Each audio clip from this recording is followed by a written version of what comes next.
Good morning and welcome back to Eurosatory News. My name is Andrew White. Delighted to be joined this morning by Joachim Hammersland, Global Head of Defence at Ericsson, the Swedish headquartered multinational communications company, of course. Joachim, very, very welcome. Thank you for joining us. Thank you, and it's great to be here. Thank you. Right, let's dive in. So, what is Ericsson's main message at Eurosatory this year, and why did you feel it was important to be at this show? Yeah, I mean, Eurosatory is, I would say, one of the two really big defense exhibitions in Europe, and for Ericsson now to really show presence in the defense market, it was really, really important to attend at Eurosatory this year. So really coming here and showing that we are a company that also is heavily supporting our defense forces is a very important message to show that we are sharing here. And any particular technologies you're showcasing? Obviously, communication is still the backbone of Ericsson, and we are, of course, a market-leading company in providing 5G and 6G, coming 6G connectivity. But a lot of that technology can, of course, be used also for connectivity and broadband for the armed forces and for the future battlefield. So communication is one very important part. The other important part that we are bringing here is actually sensing. So you use 5G technology for sensing incoming drone threats in a fantastic way, where you actually use technology already available, but just apply data fusion to that. So, how do you think 5G is likely to change the battle space for the operators at the tactical edge in the future? I mean, in the modern battlefield today, it doesn't look like it used to do. Situational awareness and information superiority becomes one of the key important factors of actually winning the battle today. And then, of course, broadband communication is absolutely vital for that. So again, bringing robust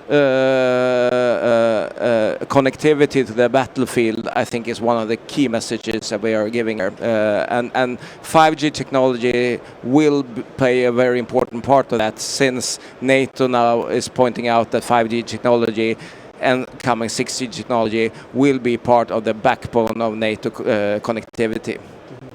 We were just discussing before we went on air, 4G LTE is, very, very popular across the world at the moment.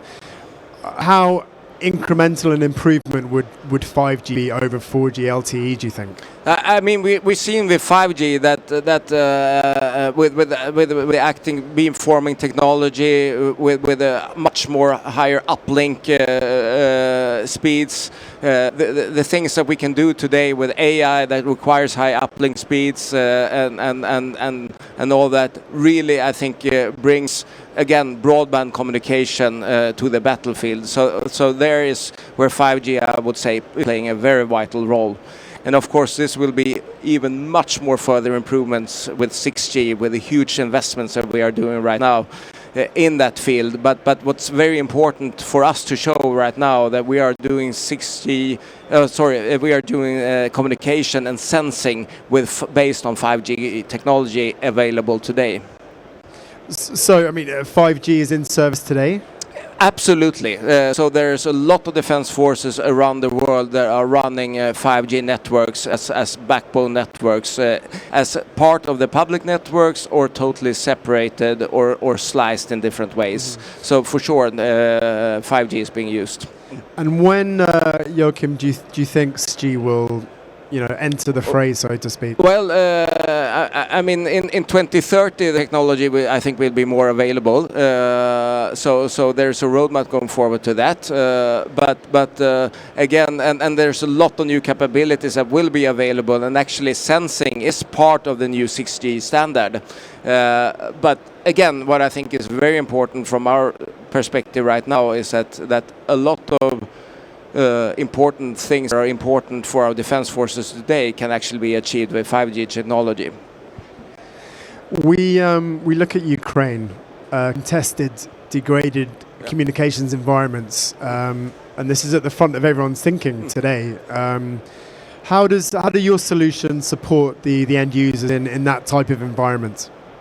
So, what Ukraine is, of course, extremely sad, but also extremely interesting to see what's happening there right now. That LTE, that means 4G, that they are using right now, is actually the main means of communication in Ukraine. So the strategy that they have today is actually that most of the soldiers, they bring their own device and connect to their own network to get real-time data, satellite data, etc., to have absolutely superior situational awareness compared to compared to the Russians. So I would say that mobile technology this time in Ukraine, based on LTE standard, has achieved fantastic results. I understand if you can't comment on this, but do you have equipment in Ukraine? Yes, we do. Can you embellish at all on that? Or? Okay, I cannot, of course, go into all details, but it has been extremely important for Ericsson to support Ukraine, and we are doing that constantly. And what we are showcasing here is that you can actually quite easily move the tactical communication further into enemy line by having deployable systems. So we are showcasing here at Eurosatory actually a deployable system that could backhaul to your existing network and by that improving communications where you are. And also by active beamforming, you can also ensure that you have communication where you want it and where you have radio silence where you don't want it. So you can actually do really active radio planning with our systems also. So yes, we're doing a lot of things in Ukraine. Thank you. Another critical area of operation is at the High North. And obviously you're a Swede company. I guess Ericsson must have very relevant expertise in establishing communications in the Arctic. Actually, yes, it was a very interesting question. It's of course extremely interesting, and now also Sweden is becoming the chairman of the Arctic community. So it's a lot of discussions actually around communication in small Arctic villages, both from you could say a more tactical side that you need communication for, again, defense purposes, but also actually as a right that everyone should have the right to have connectivity in our world, and especially the Arctic region also.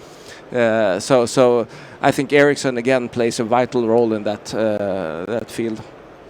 Can you talk us through any solutions you're promoting this week that can assist forward deploy forces with secure, rapid communications? Yeah. So again, we are showcasing at our booth in the Swedish pavilion our deployable 5G system, and actually what we are doing, we're looking from brigade level and down what kind of capabilities are needed right now.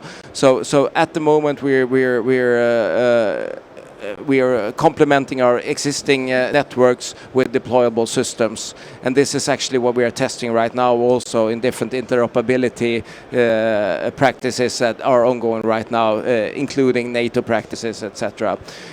So that is what we are showing today. In the future, I'm really hoping to show also that we can also have a mix of different communication methods hooking into the 5G backbone network, so we can actually show the capabilities of integrating non-terrestrial networks, many radio styles of different types with 5G and 4G technology. And we have had a lot of interesting discussions around that with a lot of partners also. So, absolutely, and you've just predicted my last question, but before that, I mean, when would you expect the 5G deployable kit to be available to customers?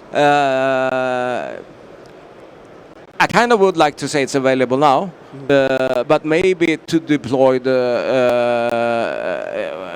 to actually do field evaluation, to work on tactical behavior, to do proof of concepts, etc. I think that is available right now, and I'm happy to take those discussions. So we have actually produced a number of systems for that, and then on the broader perspective to deploy maybe